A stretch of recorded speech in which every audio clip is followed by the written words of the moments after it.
Welcome to Lost on Ice, the show about the show 20 years later. Today we're talking about the two-part pilot, Season 1, Episodes 1 and 2. This is kind of a new show, so let's quickly introduce ourselves. Hello, my name is Will, and I'm joined by my longtime podcasting partner, Ben. How's it going, Ben? Hello. I'm doing well. I just watched the show yesterday.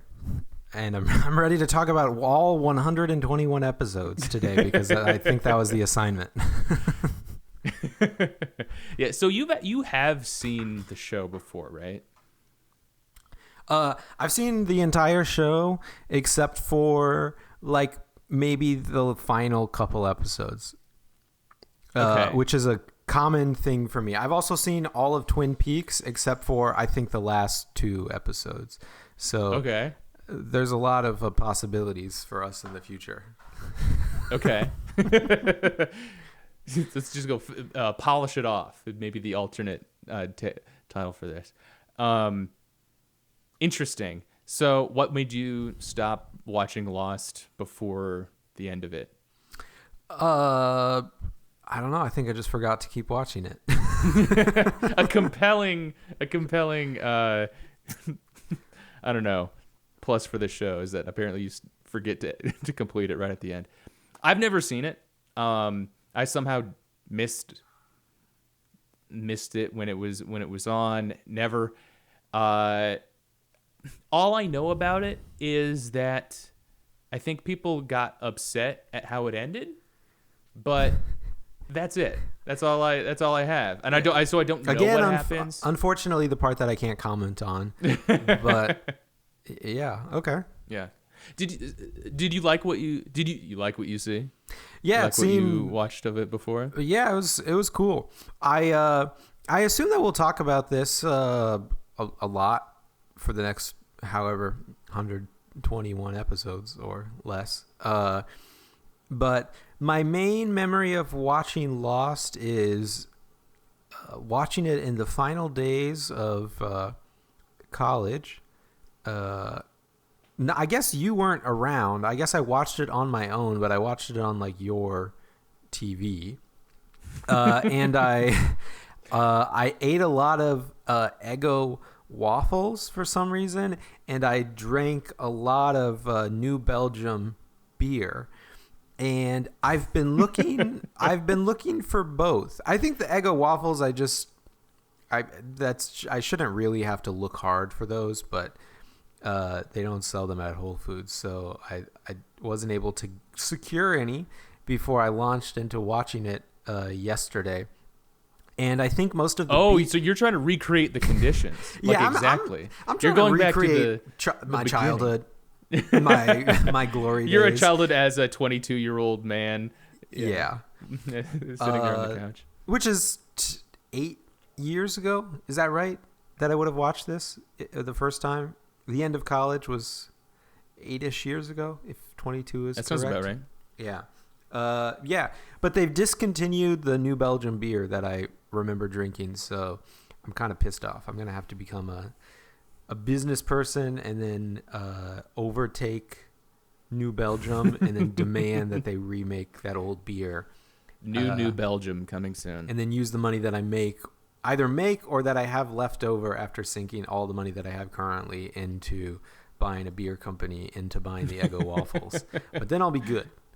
As long as they keep letting Lost stay on Netflix, because I haven't gone through the process of either buying it or finding a torrent of the entire series yet.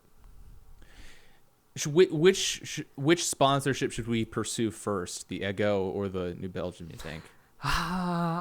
That's a good question. I feel like Eggo is probably at a loss for sponsorships. They So probably don't maybe, get too many. They probably don't have too many podcasts on the payroll. Yeah, exactly. It's probably a good or one. New Belgium. Yeah, I feel an Ego though. I agree. I think Ego is probably the better one. So Cool. Well, we're gonna stop. So now we hold the mention hostage until they pay up. But anyway, okay. So Lost TV show, ABC network TV, juggernaut ratings juggernaut, I suppose. This was a big deal for a while. Totally missed both of us, I guess, while it was airing. We both came to it later after the fact. Well, I knew about it. I think they showed it after Okay. Survivor or something like that. I probably should have looked up more facts for this first episode, but I think they showed it after Survivor, which was a show that my family watched together when I was, I guess, a kid. Sorry, when did this come out? 2010? 2004. Yeah. Okay. way So off. the two episodes that we're watching today, episodes 1 and 2 of season 1, premiered September 22nd, 2004, and September 29th, 2004.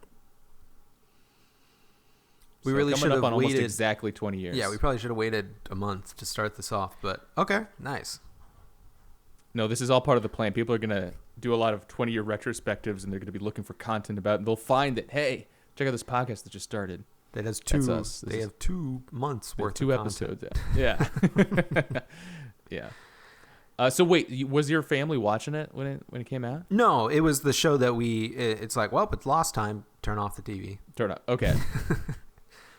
All right. So I guess it still did miss you then. It missed both of us. Yeah, I'm just you missed it. aware of it. I feel like it was the kind of Sure. show. I mean, I guess I was aware. I knew that it was a show. They had it on. They probably had it on after the Super Bowl or something like that. Sometimes I'm guessing too. That kind of thing after a big sporting event, which was maybe the other thing that we would have watched more consistently than Survivor. We weren't like big TV heads. Sure. Well, I mean, I can give a little bit of background on the show, I suppose, on like the making of it or the history of it, just a little bit. So it's it's a J.J. Abrams, Damon Lindelof, Jeffrey Lieber joint. The three of them get like the creator credit. Ben, you and I are very familiar with J.J. Abrams. We've done our Star Wars podcast. Yeah. Before we started Star Wars Gamergate against him or whatever that thing was. No, that wasn't us. Stop taking credit for that. Damon Lindelof is he created my favorite show of all time, The Leftovers. And my kind of angle on this is that I'm kind of hoping to learn more about The Leftovers via Lost somehow. I don't know. But yeah, J.J. Abrams is the big name. He's kind of like the first one here. And so like I looked into his story here. So he seems to be a bit of a, I don't know, nepo baby / whiz kid and industry success story. His career has been a series of being in the right place, right time, but like nailing it every time and getting better and better opportunities as time goes on. Mm-hmm. Went to Sarah Lawrence College, sold a feature film treatment, wrote a couple more, linked up with other Sarah Lawrence grads working on computer animation. What's up? Wait, sorry. He went to. I thought Sarah Lawrence College was like an all women's school. It was originally. Oh, okay. Yeah. Oh, but it's not now. It became okay. co-ed in 1968. Okay. Just off the top of my head. Nice. It was right about 1968. So he linked up with other Sarah Lawrence grads working on computer animation, and this was interesting. Got contracted to animate for Shrek. That movie. Nice. That's how I know him. Yeah. I know everyone who worked on Shrek. Yeah. It kind of seems like he got his start in music though too. Like he originally like scored some horror film. I mean, and he continued to do music. He did the theme song for Lost. I think he continues to do music, but he co-created Felicity on the WB network. It starred Kerry Russell early on. Then that led to him creating Alias on ABC, which is a thriller and sci-fi series starring Jennifer Garner. And then he's continued his career, but until we meet him today, co-creating Lost here. And so it kind of seems like the network wanted to make, like, Survivor was big at the time. You mentioned Survivor. They were like, let's do something Survivor-y. Let's keep that train going. And they wanted to have Survivor elements, and then like something else. But they wanted J.J. Abrams to create it and run it. And he said he wasn't interested unless there was a supernatural element, apparently. Yeah. And they had this. You basically got the entire show there with just what you've described so far, which makes sense. That is supernatural. Like, well, we're thinking Survivor, and this is me, the most, I guess people will realize if you haven't listened to me before, very literal minded about this stuff. Yeah, Survivor. Okay, so we've got a bunch of people, and they're on an island, and they can't get off. Okay, so that's the first part of Survivor and Lost.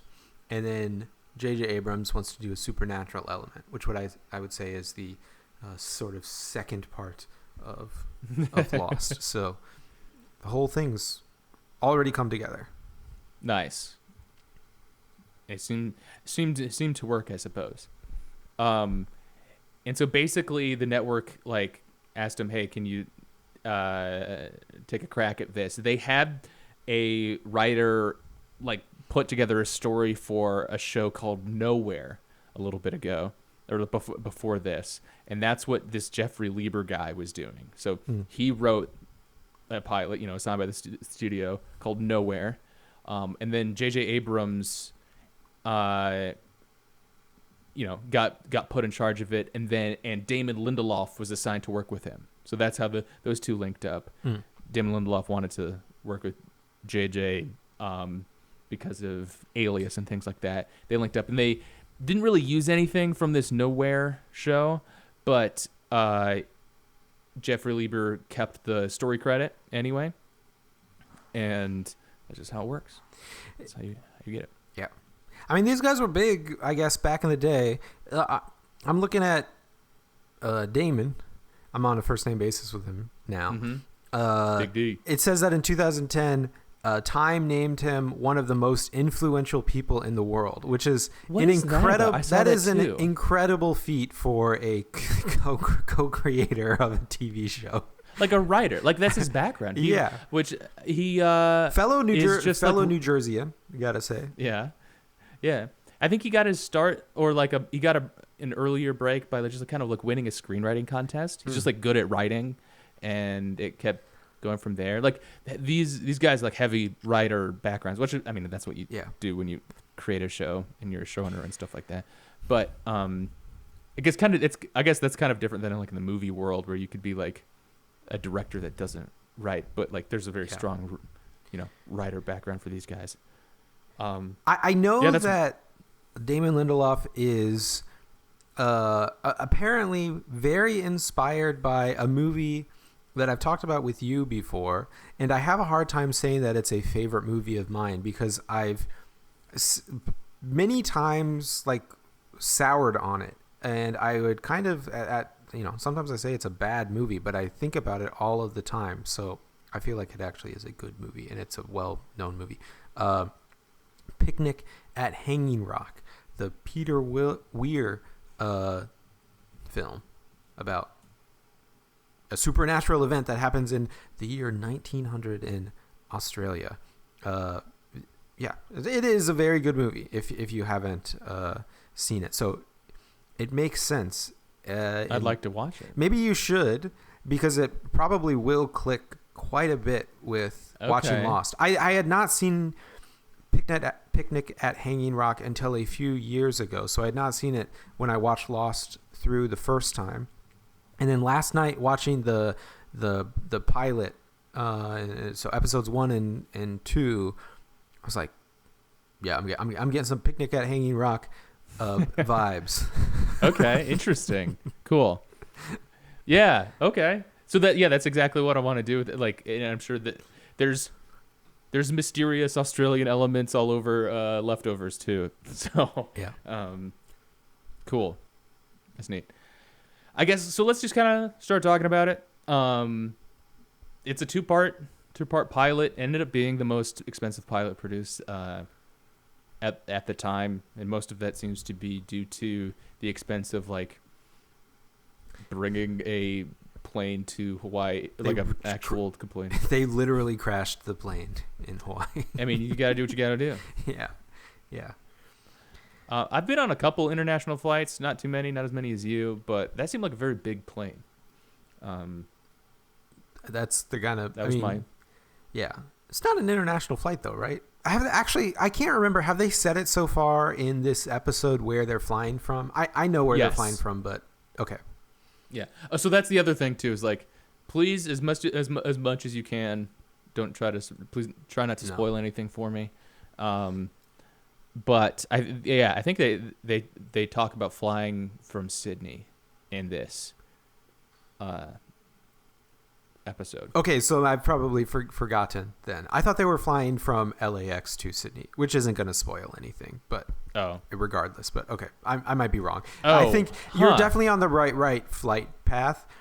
We probably should have figured this one out, but whatever. Maybe I accidentally saw that somewhere. I saw Sydney somewhere, and they didn't say that. Whatever. I don't. And I was about to say that it's not an international flight, but then kind of forgot about the fact that it's shot in Hawaii, and you don't really call it. This has just become a domestic flight because we've crashed in Hawaii, which is also not where they are in the actual show. So I'm already mixing stuff up. Please don't reveal where they. Because that was like the big question at the end of the second episode here. Is like, where are we? Right? Like, didn't they? Yeah. Sorry. No, I'm not gonna. Again, I've not seen the end of this show, and I'm not saying anything that's spoiling anything at all. Yeah. Okay. So, I mean, I guess speaking of spoilers, like the one way that we could do this is, so Lost has its wiki, the way that lots of shows do. And I kind of looked at it, but it and I don't think it spoiled much, but or anything, if at all, but it seems to be written in kind of a way that seems to be giving things away that I shouldn't know yet. Sure. Like, it'll talk about like full names of characters that like, I don't think we know these guys' names quite yet, or like, sure, you know. So I'm going to be reading from the Wikipedia, like the real one. Okay. Plot here. I will say, for anybody, if you're listening along while watching the show, good choice, I guess. But I think it's a pretty difficult show to unintentionally spoil. Oh, okay, also. That's good. So I think you'll be safe, even if you've stumbled across, lost.wikipedia.com or whatever. I don't know. Yeah. Okay, that's good to know. Because I don't really know. I kind of feel like my impression of the show is that it's like a big like mystery thing that I feel that I thought maybe there'd be like clues revealed along the way that. I guess I watched episodes 1 and 2 twice, once just kind of on my own, and then after we decided that we're going to do the show, I went back and watched them, taking notes on them. And even just by watching episodes 1 and 2 twice, kind of close together, I'm already like noticing things like, oh, there's probably like, for some reason, like, oh, we see like the shoe, like we should pay attention to that, or like the dog is featured more than I would expect, or I don't know. I guess I don't really know what I'm trying to say. Yeah. But point being, we're just gonna go through the plot on Wikipedia here. I guess I did mention to my uncle that this was the plan, and he's like, "Do you want me to spoil it for you?" No. He's like, "I haven't even seen it, but I know how it ends." Nice.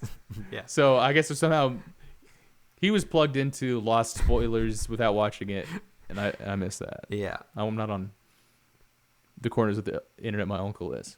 Okay, part 1. It's a 2-parter. I don't know how common that is, but interesting. Okay. Jack Shephard is the guy. Spoiler. That we meet. If you're watching for the first time, they haven't said his name yet, but that's fine. Huh. It'll be soon revealed. How do I do this? Should I do this? Should I just write the summaries myself like that? There's a guy that we see you rise. There's a guy that sort of wakes up in what appears to be Vietnam to me. I'm getting Vietnam vibes. I don't know anything anywhere else. He wakens disoriented in a jungle, wearing a kind of a suit.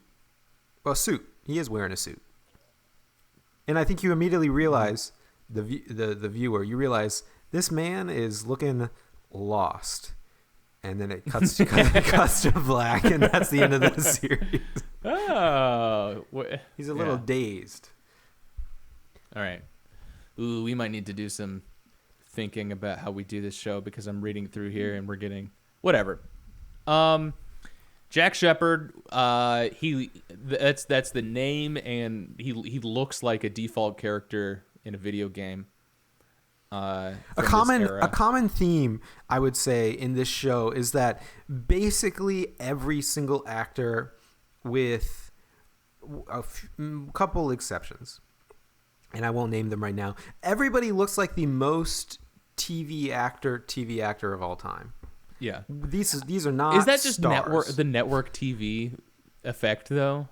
Yeah, I guess. I mean, it is. Kinda. Yeah. And this was before no like offense. prestige TV was too. Like, I mean, I guess Sopranos was going on, but like this wasn't like the premium cable stuff.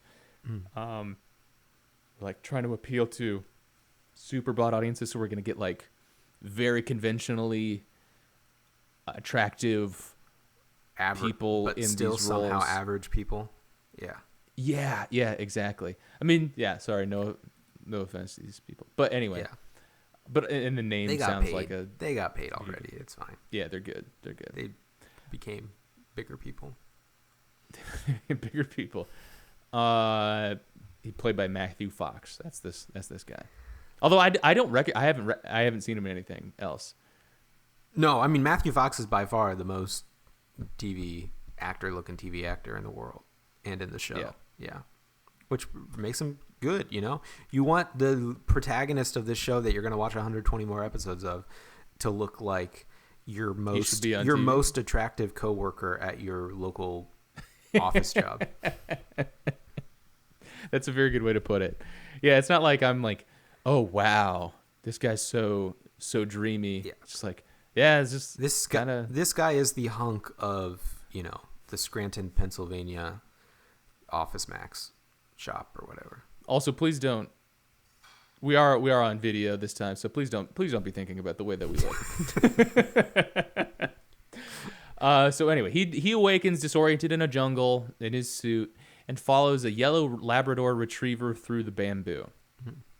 He emerges on a beach confronted by the wreckage of Oceanic Flight 815, which I don't know if that we were supposed to know the number yet, or whatever.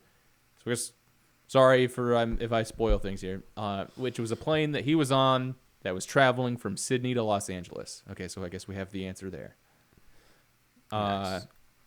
A surgeon, Jack administers medical aid to several survivors, assisting the pregnant Claire Littleton and giving CPR to an unconscious Rose Nadler. Wait, Rose Nadler. Did I say that? Yeah. I wanted to say Nose Radler. Okay.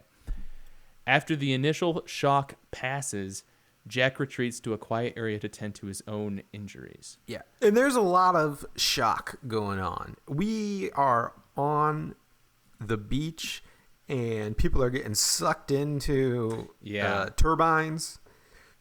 There is shrapnel flying all over the place. This is not a plane that has crashed and then everything is silent. This is an active crime disaster. scene, disaster. You know, when they say active crime scene, they really shouldn't say that. That's a little confusing. Active crime scene sounds like crime still going on. It's going on right now. We are still live. Check it out.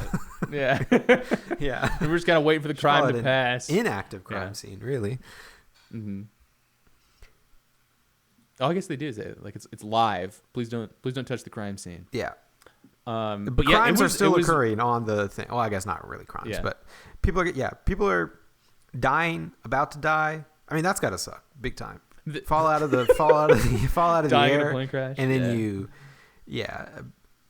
don't die in a plane crash, but then you get sucked into a turbine in the aftermath. Mm-hmm. I mean, that's like a common, fire marshal type guy's story when they come to your office and they're like, most people don't die in tornadoes by getting sucked up by the tornadoes. They die because they emerge from the tornado shelter before the fire marshal tells them to, and then they trip on a paint bucket and hit their head and die. That kind of stuff. But that's what's happening on this. It's a very stressful island. Sequence. The sound design is really cacophonous with the engines like whirring up and down that really loudly. It's plane disaster stuff like right away. Yeah. But Jack, just adding to Matthew Fox, our hero Jack, our main guy so far, just one-ups it on the most TV actor thing, which is that he's not just, a relatively in a very literal sense here, relatively attractive guy in the world, or on the beach at that time, but he's also a doctor, and people keep calling him Doctor. And will continue for a while. Mm-hmm. He's doing doctor things like telling people, "Get out of the way," as the top of an airplane is about to fall on them. Only doctors notice these types of things. Yeah. Yeah. So after this initial shock passes, Jack retreats to a quiet area to tend to his own injuries. He notices Kate Austin and asks her for assistance suturing a wound on his back. Kate acting very surprised as Jack asks for help sewing up his wounds. He's like there, like bleeding from a big cut. He's like, "Hey, you ever sew anything before?" And she's like, I guess. He's like, "Hey, can you sew up my wound?" And she's like, "What? Ooh." Yeah, I mean, nasty. I'm with her. I'm not. I don't really understand why he asked, though. That's an annoying thing that a doctor would do. Just tell me I need you to sew up my wound, No, that's scam artist excellence right there. Is that you ask a question that like that has a very easy, everybody's sewn something before. No, but and so Jack does the opposite thing earlier. I mean, I agree with you scam artist wise, but Jack is doctor mindset, and he does the, I'll give him credit, the correct thing earlier on the beach, which is instead of asking for help, he just tells people, "Do this." Oh, he should have said, "Largest man on the beach, hey, come here and watch this pregnant woman." That kind of thing. You are the two largest people on the beach. Which I'm not body shaming. This is a big part of the show. Spoilers for size of characters will be important. Not a spoiler. We probably should describe. Sorry, we've talked about Matthew Fox a lot, but we should say some of these other actors as if it's an old. Who else we got? Old 1930s movie where we say the cast up front. We've got Matt Fox, the doctor. We've got Kate, who, what's her name? What's the actress's name? I can't remember. Shit, I already. Evangeline Lilly. Yes, sorry, I get her mixed up with the Australian lady. She's another conventionally attractive person who, until the second episode, we won't really know much about her. We've got Hurley, the biggest man on the island so far. Played by Jorge Garcia, or George. I don't know how to pronounce your name. Sorry, if you're a fan of Weezer, you know that this man in character is a Weezer album. AK. The album is called literally Hurley. Are you aware of this? Because you're a Weezer guy. Not like the biggest Weezer guy. I don't know about Hurley. Okay, this album. there's an album called Hurley. That's just all right. Him. We've got a pregnant young Australian woman. I can't remember her name. Claire Littleton, played by Emily de Ravine. De Ravine. Sounds very French, but she is, in fact, Ravin? Australian, I believe. Mm-hmm. We've got a guy that I think we see on the beach named Saeed.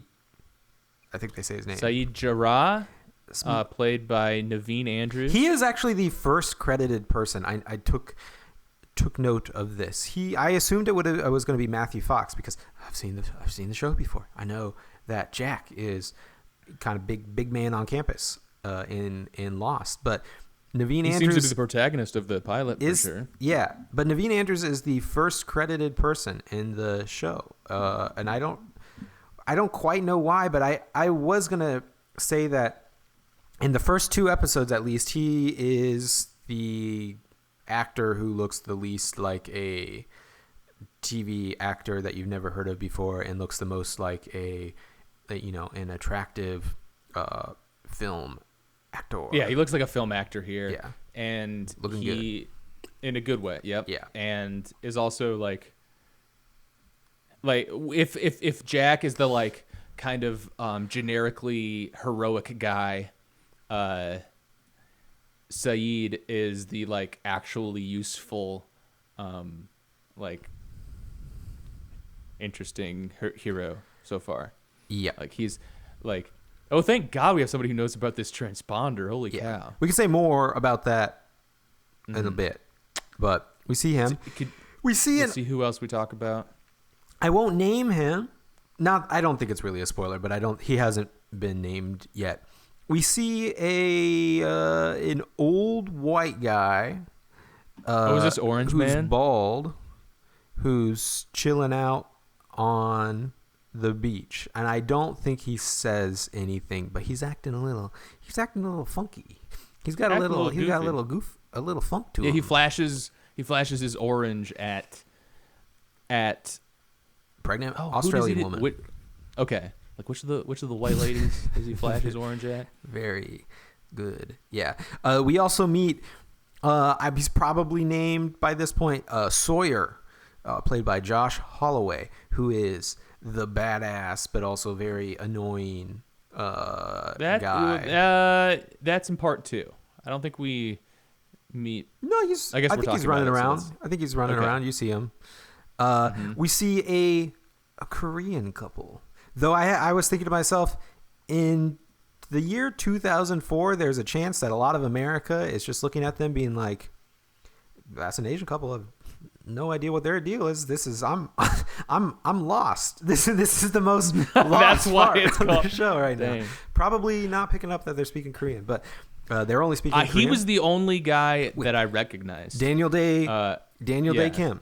And actually he definitely counts as probably he actually might be the most famous actor in the entire series. I know him from the Dr. Han memes. He's done other stuff, but yeah. And then Yoonjin Kim is his wife. That's not spoiling anything. It appears to be his wife is his wife. Yeah. There's an older black woman that we see who is not named at this point Rose, either. right? Rose. Okay. Yeah, that's the. And then of course we see Mary. Yes, we see Mr. Lord of the Rings himself. Yeah, he's got to be the biggest like face that we recognize at this point, right? Well, unless you're a big Daniel Day Kim head, but yes. Nope. Dominic Monaghan. Lord of the Rings, pretty big movies at this point in culture. Yeah, I guess you're right. They did exist. I hadn't seen them, so that makes sense. Right. I also hadn't seen them in 2016 when I watched this for the first time either. So that's true. Dominic Monaghan. I think he's got to be the most famous face. Bassist. by far. Bassist for Drive Shaft. Drive Shaft. Yeah. Can you sing the song? Come on, everybody. Something like that. Yeah, that's it. There you go. Do we ever hear the song? You can spoil it if we ever hear the song. I don't know. You probably do at some point in the show, which I won't say more about. Interesting. But I don't know if you do. All right. Yeah. I think those are the big ones so far. Everybody's running around. Oh, we meet Boone and his sister and Shannon. Who cares? Yeah. Shannon and Boone. They're youngish, like adult young, probably 20s brother and sister. I can't pin anybody's age. I don't know. Is Matthew Spock supposed to be in his 20s in this show? Probably not, but like it got to be 30s or something. He's not an old guy. He's 58 now, or 59 today in 2024. So Congratulations. Oh, are you saying is it his birthday the day we're recording No, this? I don't think so. Oh. All right. Oh, wait. Really close. Two weeks ago, July 14th. Happy birthday, Mr. Matthew Chandler Fox. Happy birthday, Matthew Happy Fox. 58th birthday. You the man. Yeah. Okay, yeah, thanks for running through some of the cast that we meet. And there's a dog. So, there's a dog. Don't forget the dog. The dog. Oh, and Vincent. the guys. Yeah, and the guys. Oh no. Ah, shit. Oh man. Michael Walt. And Walt, right? And it's one we of don't that. know. What's the little? Names? Yeah, they say Walt all the time. He says Walt all the time. Also, another guy that you might recognize from movies. Not as much of a TV face guy. That is Michael Dawson. Character name Harold Perrineau. Yeah. Perrineau. Yeah. He was in. I mean, he would have been well known at this point because he was in Oz, another show I've not seen. Ah, okay. Yeah. And Walt Lloyd, played by Malcolm David Kelly. A child. A literal child. And a dog. Don't remember the dog's name, but he's got a name. Vincent, yes. Another show I've not seen. A Rick and Morty type situation where the dog is named Vincent and the young boy is named Walt and the dad is named Rick or Morty. I can't remember. What? Michael? What's the dad's name? Michael, yeah. Your dad named Michael and you're naming your kid Walt. Walt is an old guy's name. Sorry. And Vincent. Oh, gotcha. I thought you were saying like the dog should be named Michael or something. No, the dog but I'm just saying it's Name double. the dog It's Walt? double a Rick and Morty type thing. I think. I don't know what you mean by that. Well, I think people have said I haven't seen the show, but I think in Rick sounds like the name of if you say Rick and Morty, I'm pretty sure Rick sounds like the name of a child compared to Morty, but I think Morty's maybe the kid in that show. I don't really want to. I feel really really stupid about having it on recording now that I'm saying stuff about that show. But anyway, the general. I've never seen I've never seen a minute of it. Let's be clear. Yeah, I can't possibly talk about that show. I don't know anything about the it. dog, that's too human of a name for a dog, I gotta say. Your dog should be named Skip or something like that. You can't be named Vincent. I agree. I thought that was no. I was thinking like that seems like that seems like a clue for some. Is that a human that's been, my mind is like, is this a human that's been turned into a dog? I'm thinking like first 5 seconds of the show when I see Jack on the ground and I see the palms and I'm like, this is Vietnam. And then I see a dog and I'm like, I'm updating my probabilities in my mind. This is a Labrador Retriever, a dog that's popular in the 21st century in American households. So I think that this is happening in approximately the year 2000 or so. And it's probably going to be an English-speaking show. And there's probably going to be other Americans on the island, unless this is the dog. Up next on ABC, and you're like, this is probably going to be an American show. Yeah. Nice. But then they throw the dog named Vincent. This probably takes an alternate reality. There's going to be some supernatural elements. This dog is not named Fido. Yeah. I also like the hand gesture. Now that we're on doing video, we can like incorporate the different gestures. Yeah. Bringing a whole new dimension to the show. All right, let's continue with the plot here. Saeed organizes a cleanup group while Hurley salvages food from the plane's galley and distributes them to survivors. Sure. Okay. Shannon Rutherford refuses chocolate offered by her stepbrother Boone Carlyle, believing rescue is imminent. Yeah. Didn't realize you're step siblings. Yeah. But, okay. This probably isn't gonna be in there, but I'll say that, you know, as nighttime is falling, Hurley continues to care for the Australian woman whose name I'm Claire. I'll finally try to remember. I probably won't remember.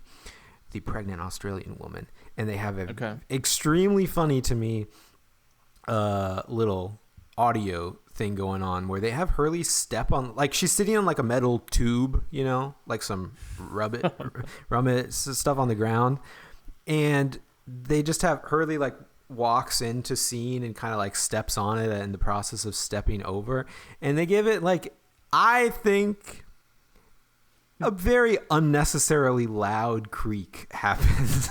It like literally sounds like a leftover put the Wilhelm scream in it for no reason. It sounds like a leftover audio thing from like the crash scene.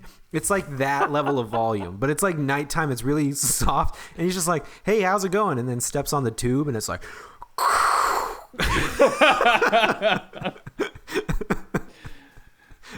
Doing Hurley dirty. Yeah.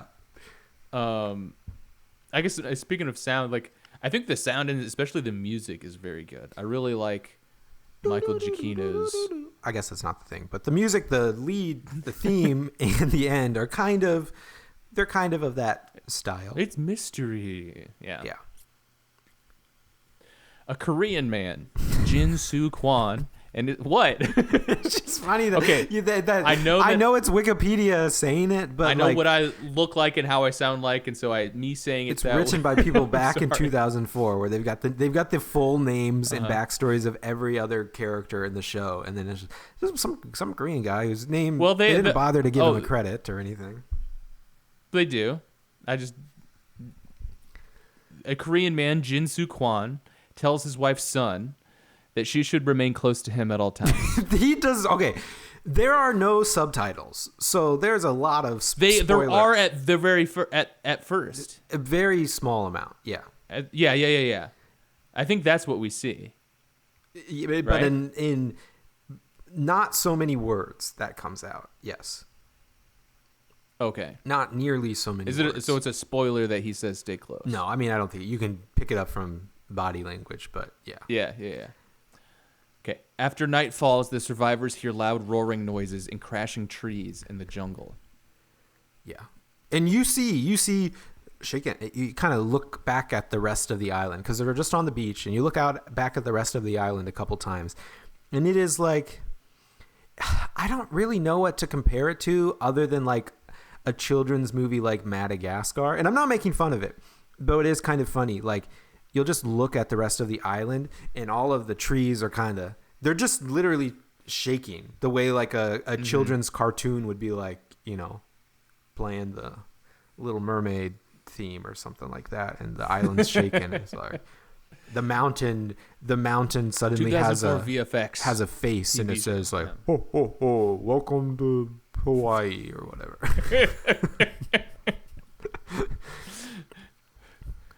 The following morning, Jack and Kate set out to retrieve the plane's transceiver from its front section, which landed in the jungle. Yep. Someone challenges him as part of what you're about to say, that they're accompanied by Lord of the Rings and Sawyer. And they ask... Well, no, Sawyer doesn't come on this. Oh, yeah, sorry, you're right. Just Lord of the Rings. Charlie. And I think Evangeline Lilly Kate asks, if you're going to listen to, by the way, side note, if you're going to listen to this series, you're going to have to get used to me not referring to anybody by a consistent You name. are the one in control here. You know that you need to stay on this, buddy. They ask Jack, how do you know maybe this happens a little later, but how do you know that there's this transceiver thing? And he's like, I took flying lessons. But I never. Oh, that's right. That was weird. I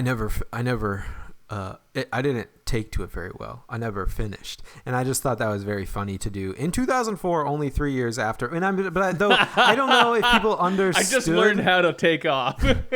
But no, just literally. I mean, like literally, that's the story of those guys. That the FAA people were like, it's kind of weird that these guys literally. It's not even a joke. They literally didn't show up to the lessons on landing the plane, and like that's sort of what Jack, in my very biased reading, which I always have a I always lean towards a 9/11 For those reading. new to the show, for those new to the dynamic, I'm always going to lean towards a 9/11 reading of any piece of art.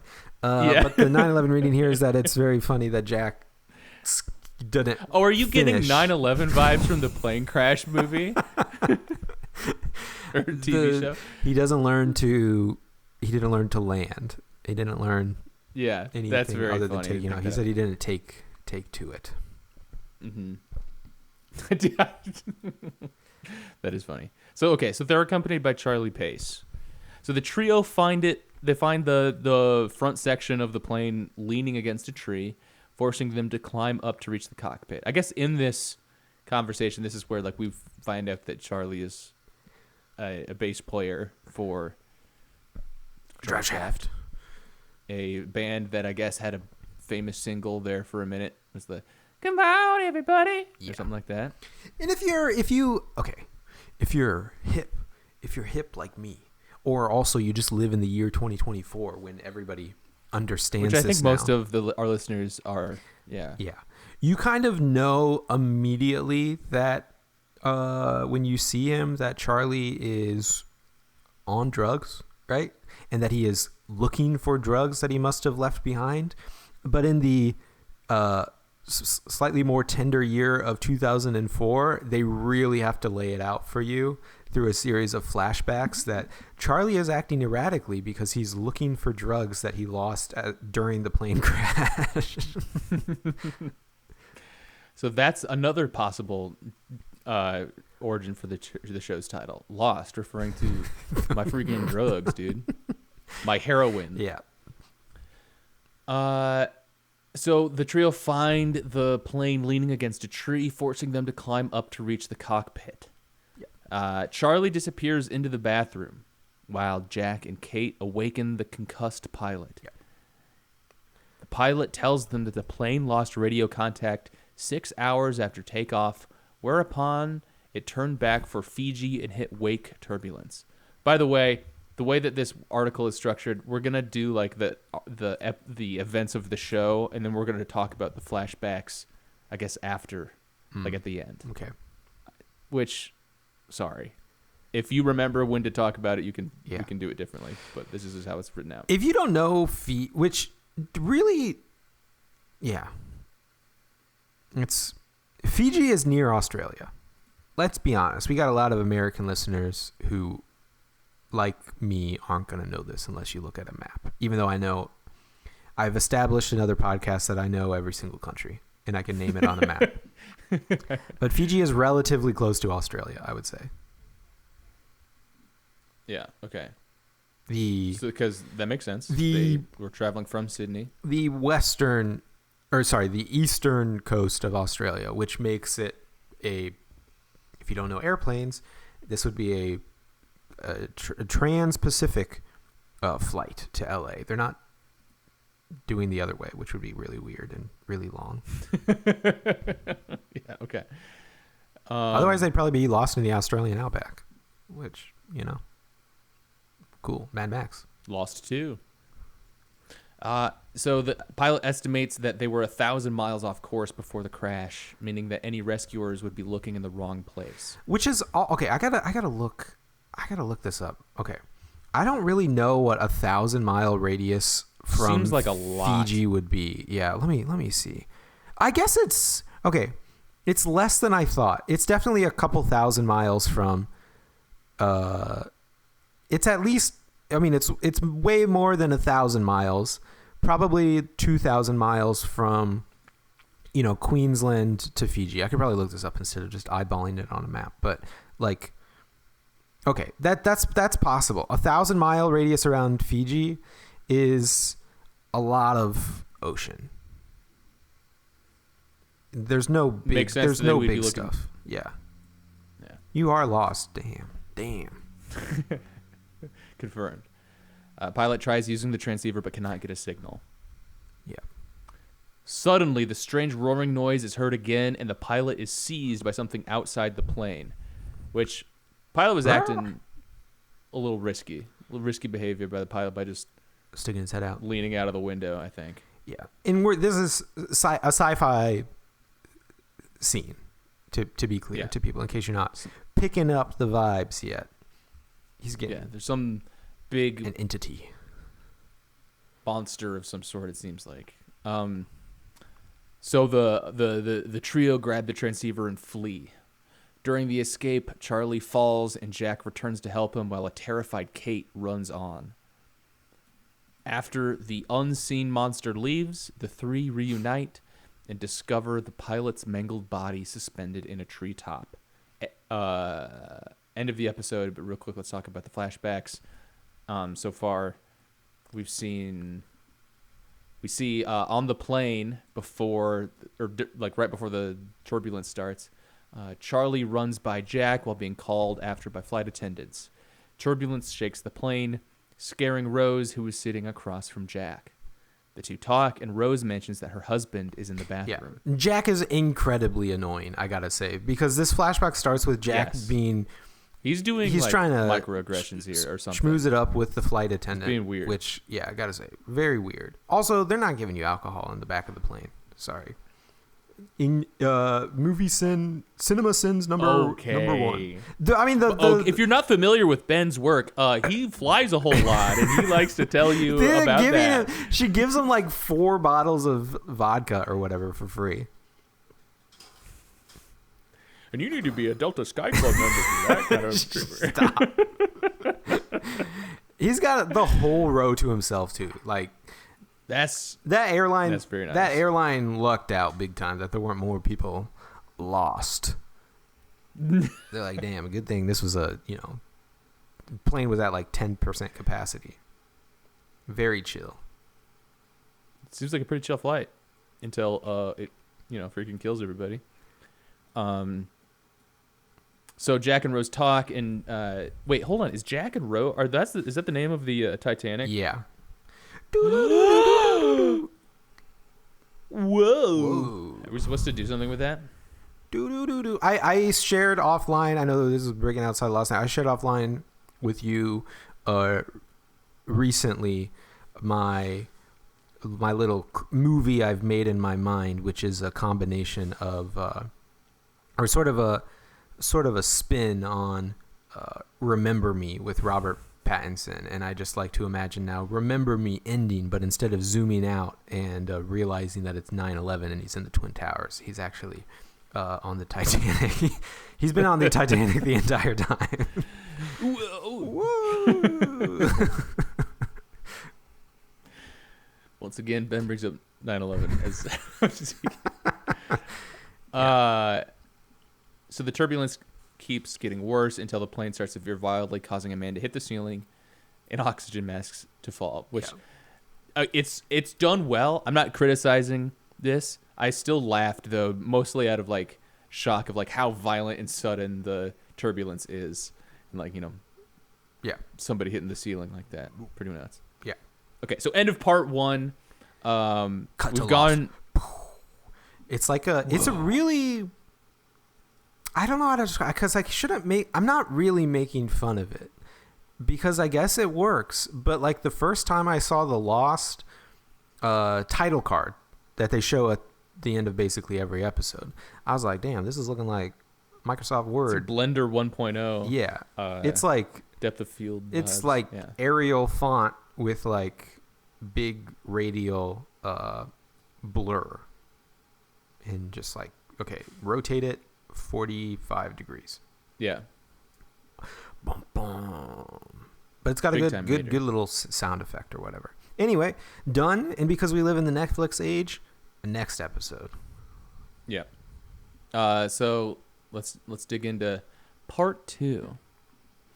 This one, both of these episodes are directed by J.J. Abrams, story by Jeffrey Lieber, J.J. Abrams, and David Lindelof. The air date for this September 29th. 1 week later. I'm using my mental abilities again, and I see. Oh, I'm recognizing the characters. This isn't going to be an anthology series. Oh, I think we're going to follow. We're getting a continuation of the story. Follow these characters on this island, possibly for quite some time. All right, part 2. Jack, Kate, and Charlie head back to the beach, where 10-year-old Walt discovers a pair of handcuffs, which he shows to his father, Michael. Okay, so right off the bat, we get. Okay, so we've established that this is a sci-fi show. There's like supernatural elements, very very strong horror elements here. We see my absolute worst nightmare here in episode 2, which is a beautiful woman asking me, "What were you doing in the bathroom?"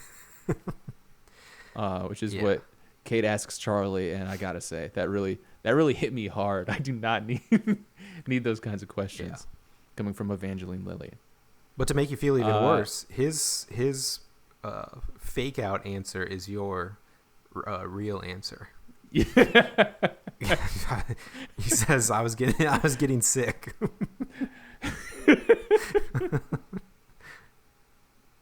Yeah. Me be like, I'm on drugs. He's doing drugs. I'm addicted to heroin. Don't ask questions. Yeah. Okay. So they find Walt finds a pair of handcuffs because he was looking for Vincent, the dog. And we see a man known only as Sawyer getting into a fist fight with Saeed, calling him a terrorist. But they're stopped by Dr. Jack and Michael. Jack determines that with no prospects of immediate rescue, he has to try his best to treat the worst injured survivor, an unconscious U.S. Marshal with a piece of wreckage lodged in his side, which I guess we find out he's a U.S. Marshal at the end of the show, but whatever. And he enlists Hurley's help. Yeah. I like the flashbacks effects that we get. Like, I think this is kind of where we learn that, like, oh, okay, we're going to be seeing this, pre-crash, these sequence of events from a bunch of different perspectives throughout, presumably throughout the show. Yes. Using mental, this is going to be a flashback show. Will remember this. Yeah. Saeed repairs the transceiver, but it has little remaining battery life and no signal. He explains that getting to higher ground will make it more likely to get a signal. He and Kate decide to go in. I mean, again, like, damn. Thank God this guy knows about. Yeah.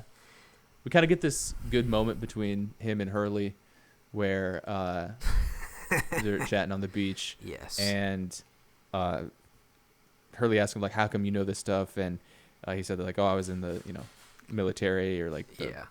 I was in the Gulf War. Yeah. Yes. Let's put detective cap on. Specifically. Let's see if can you do it. Okay. Yep. I was in the Gulf War. And Hurley says he has a friend. Yeah. Oh, I had a friend who was in the Gulf War. Yeah. Who fought over there, but he says something like that. Yeah. And then Saeed's like, what are you? I did too. In 101st Airborne, Marines or whatever. You were probably an Air Force guy, I think he says something like that. And he's like, no, I was in the Republican Guard. And then Hurley goes, Boing! And then they do the one of those TikTok re-edit drops. Hurley the lib owned. Hurley's diverse. Hurley destroyed by diversity. Hurley trying to be empathetic, trying to be a lib about this, meets guy from Iraq. I guess so. Yeah. Which is also bit. Another thing where it's like, using 2024 detective cap. This guy is from either like Iran or Iraq. He is from Iraq. And then in 2004, you're like, this guy was in the Republican Guard. Damn. I wish I knew what that was. I wish that could narrow it down at all. Oh, he's a Republican. He's a Republican. Oh, he voted for Bush. Like, that's me in 2004. Interesting. I haven't heard of this. So he might be an American? Oh, the Secret Service. The Republican Guard? Yeah. Okay. Yeah. I was thinking that this guy was from a different country until he said that. Now, yeah, he's a Republican, it turns out. So Saeed and Kate decide to go inland alongside Charlie, Shannon, Boone, and Sawyer. Yeah. This is a real, like, all right, I guess everybody is going to come along here. And this is the Lord of the Rings moment of the show. Yeah. Charlie and my axe. Charlie even says that every trip needs a coward as part of, reenacting the entire Lord of the Rings series in about 3 minutes between commercials. Mm-hmm. Listeners, I'm sorry for this, but we're gonna pause for about 4 hours, and we're gonna talk about Lord of the Rings, start to finish here. I need to explain to Ben that is not what Lord of the Rings is about. It's not about having a coward in your journey. Yeah, sorry, whatever. It's the The Hobbit. heroism of these little guys. Wait, is he in the Hobbit or is he in Lord of the Rings? I can't remember. He's in Lord of the Rings. Okay, fine. Yeah.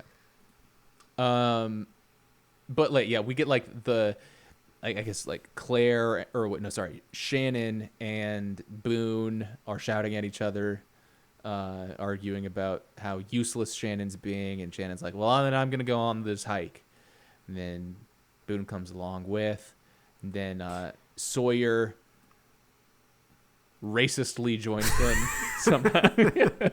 all of his lines are prefixed with that in the first couple episodes. Sawyer racistly in brackets. Hey, what's up, I don't guys? trust this guy. Racistly, yeah. Along the way, minutes into their journey, a polar bear emerges and charges at the group. Sawyer kind of whips out a gun from nowhere, and which actually is shoots it. really badass. Have to say, It's sick. You gotta hand it to the racist guy. It is. I have written down that maybe one of my favorite characters so far. Not because I think it's cool to be racist, but Sawyer's kind of cool. I like this guy's vibe. It's just something about this guy. It is funny, like 2004 TV, like not logic, but I guess character building, that it's not like that redeems him being racist. They don't, like, we do see that he's being racist. Yeah. And they don't it's not like they fully redeem him with that event happening, but as everybody else ducks and covers, and then he just like whips out this gun without flinching, like John Wick style, and then just shoots down a polar bear. You're like, I kind of gotta hand it to this guy. I gotta keep my eyes on him. I think I Maybe might like this guy. bad. Maybe he's not all bad. Yeah. Mm-hmm. Let's hear him out. And then so Saeed accuses him of being the marshal's prisoner because he's got the gun, or he's also got the badge, which he is a funny line too. That he's like, "How do you know he was a marshal unless you were the prisoner?" And he's like, "Because I took his badge because the badge looked pretty badass." And I'm like, "Yeah, touche, it does." Yeah. This scene here, something about it I really, really like when Kate seizes the gun, and before the situation can escalate, she's like pointing it at Sawyer, and like I thought this was like, okay, it's well written, and like there's some clever stuff where she's like, okay, anyone know how to use a gun? And Charlie's like, I think you just pull the trigger. She says, no, I want to dismantle it. And Saeed like walks her through, like as she's still like pointing it at Sawyer, like, okay, like just hit the button, the stuff comes out the bottom, and he's like, okay, there's still a round in the thing. So she disassembles it, but then like redistributes the different pieces to the people. She's not like keeping it for herself in this moment, but like, yep. I don't know, that was just a cool scene. I really liked that. Smart. So yeah, she seizes the gun before the situation can escalate. Back at the beach, the marshal awakens and asks Jack, Where is she? Where is she? In the Batman voice. Yeah. I mean, I guess because... Okay, we'll do the flashback now. We find out Kate is the prisoner, actually. She wore the handcuffs that Walt found in the jungle earlier. And we see in the flashback, the luggage compartment is shaken open, and the marshal is knocked unconscious by a falling suitcase in a very funny... After he's... Doink. Yeah. But after we've already realized, too, Kate's the prisoner, but Kate's nice. And the U.S. Marshal is about to get Me Too'd for treating the women on the nasty. plane were really nasty. And so you're like, I got to keep my eye on him as well. Mm-hmm. Could a beautiful woman really be a criminal? She must be good. Yeah. And that's the lesson you were talking about there, right? Yeah. I mean, there are a lot of 2004 lessons that you learn in this show. And these are some of the early ones.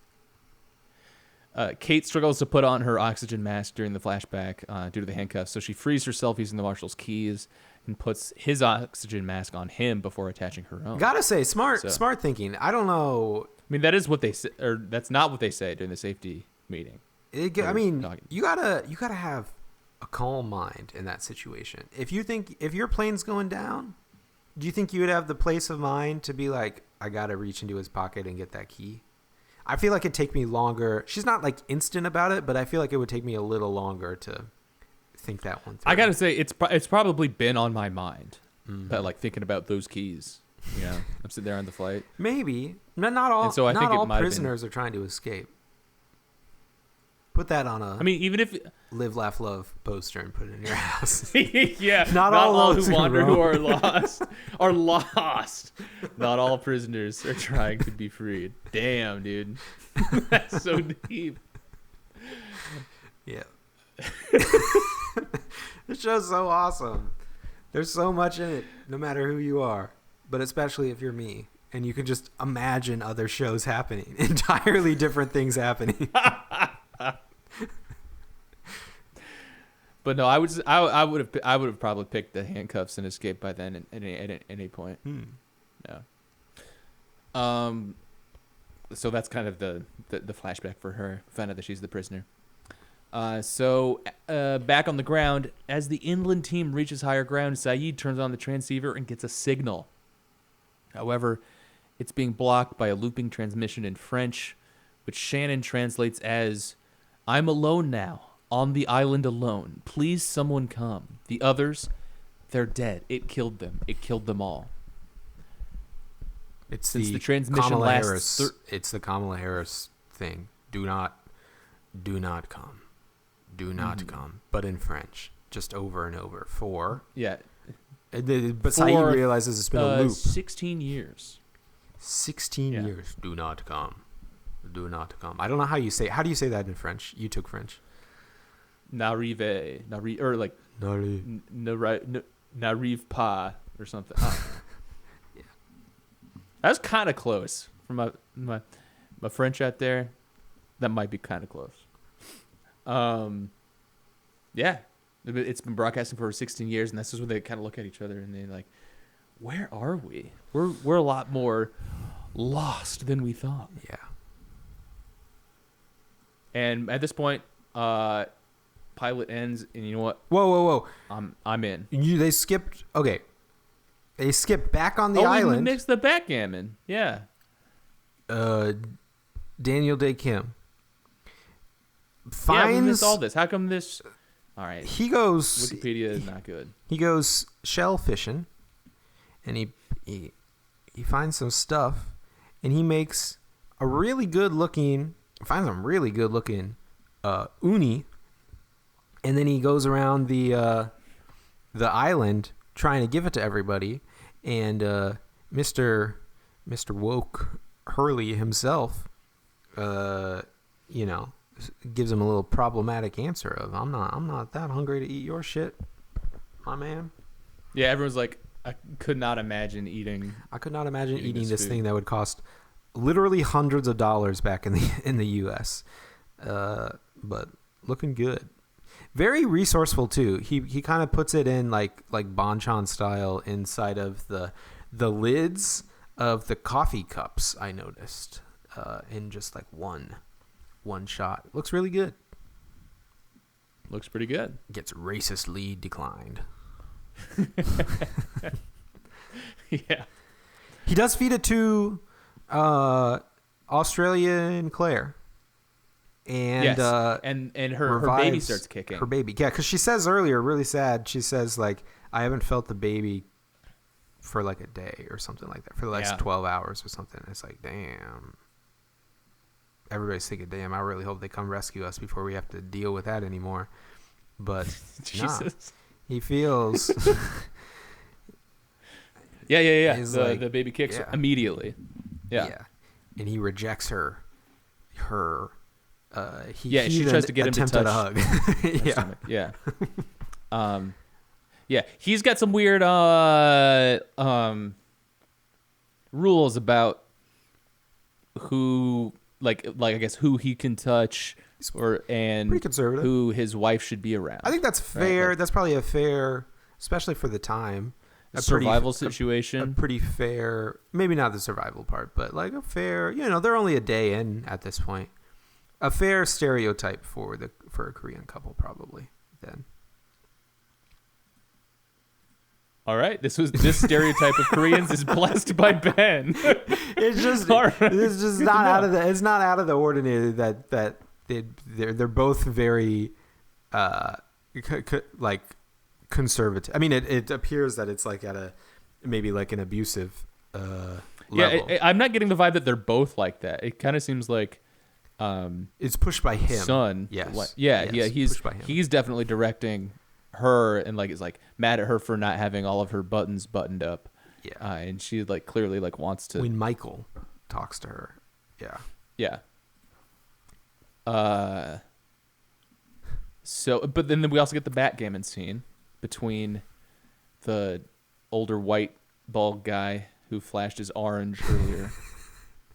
By flashing his orange, Michael. I thought this happened in the second episode, but yeah, I think you're right. By flashing his orange, you mean he gets an like orange peel in your mouth, and he puts it in his mouth, which you don't see. This all happens off screen, but we're just describing how it would have happened in real life. And then Mr.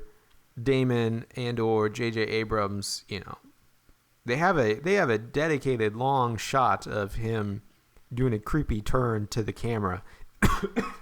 And then doing the orange peel smile, smile to This is a very Damon Lindelof move, by the way. Like this is the kind of stuff that you'd see happen in Leftovers, and be very like, why is this like What's going on? Isn't this like an expensive TV show? Why are they like being like, what's going on with the goof? But then it works. David Lynch move, though we're kind of talking about it like. I've just seen my first David Lynch movie, and what the heck? This guy's a little bonkers. He's a little wacky. Mm-hmm. He's a little wacky. How does he think of this stuff? And so the conversation between Orange Man and Michael. Orange Man's doing backgammon, I guess, loading up and like. You're going to love this guy, by the way. You're going to love it. I don't know if... Yeah, I'm sure. You're going to love him. I'm sure. I will say. That's not spoiling anything, but... Okay, I've switched over to Lostopedia. We're going to try this for this year. No, don't read it, because you'll learn something that I don't want you to learn yet. Well, I already know it. Damn it. I'm sorry. I got to know I got to talk about the scene here. Okay, fine.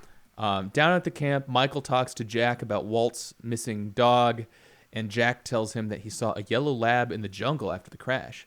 And Michael is like, "Oh, really?" He's like, seems really surprised, and he seems like he's kind of eager to get rid of the dog anyway. Like he was trying to comfort Walt earlier, and he's like, "Hey, when we get back, I'll get you a new dog." And Walt's like, "That's not what." It almost seems like he, like here's my prediction or something. Like the motivation behind this was that like somehow Michael was like, I'm trying to get rid of this dog anyway, somehow. And I'm about to spin this. Like, I didn't even crash. put him on the plane. I left him behind. Is like Yeah. kind of like the my guess. And he's like, so we're surprised that he's actually on the island. So elsewhere, Walt approaches Orange Man, who tells him about backgammon, explaining that the game is over 5,000 years old, referring to it as a Mesopotamian royal game of Ur. Walt explains that he never actually knew Michael and is only in his care because his mom got sick and died just a couple of weeks earlier. And Orange Man goes like, "You're having a tough week, or you're having a bad month." That's what he says. Yep. Yeah. Wait, so Michael isn't his dad? Or is? Do you?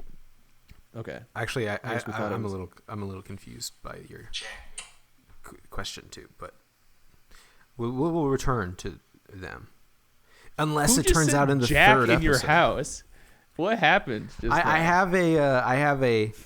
It was me. It was a recording of me. I have a new strategy of I speak to my self on my recorder, my phone recorder thing, as I listen to the episodes to say things that I want to say on the show, like how Jack didn't take flying lessons, and it reminded me of 9/11, so that I can remember to say them on the podcast.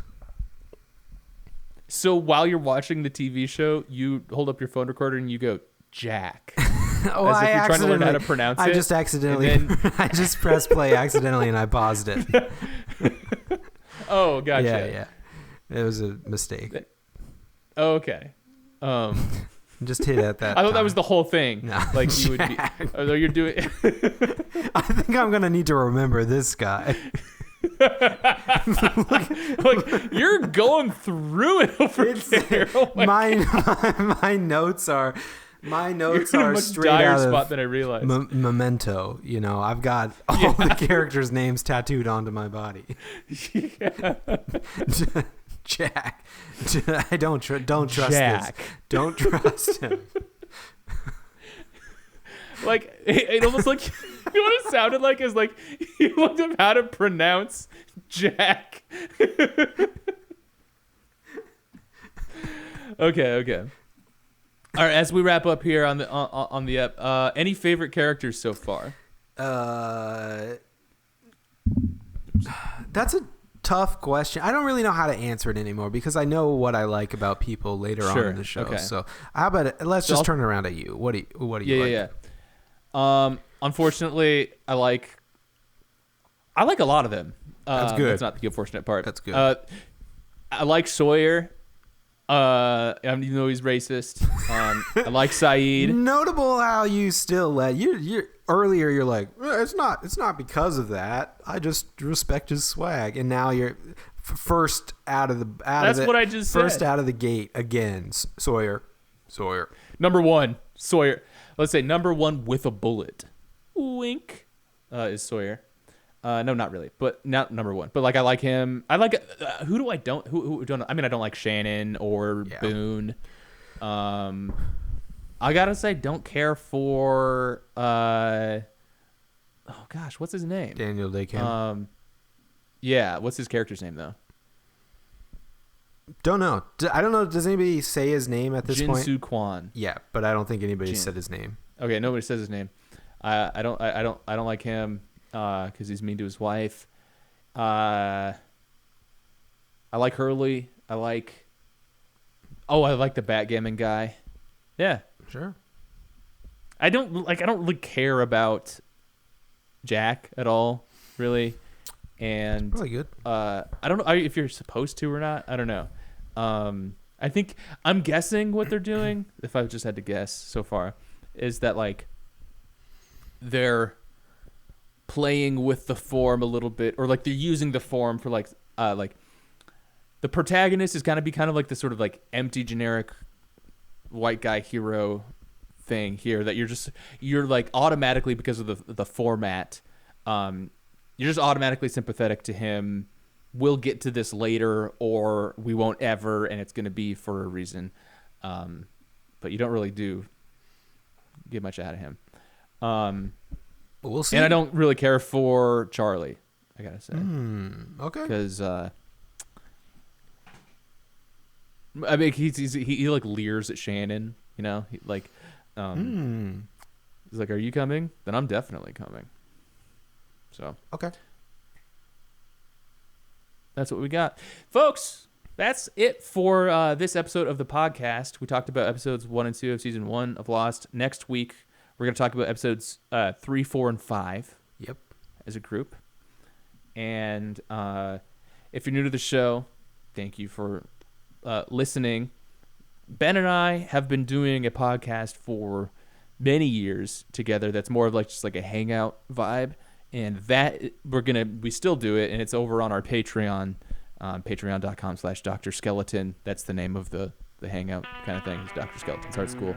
But you can get that over on patreon.com/Dr. Skeleton, and that's what we're going to record right now. We're going to keep the party going. Hope to see you over there. Thanks for listening to the show. Goodbye.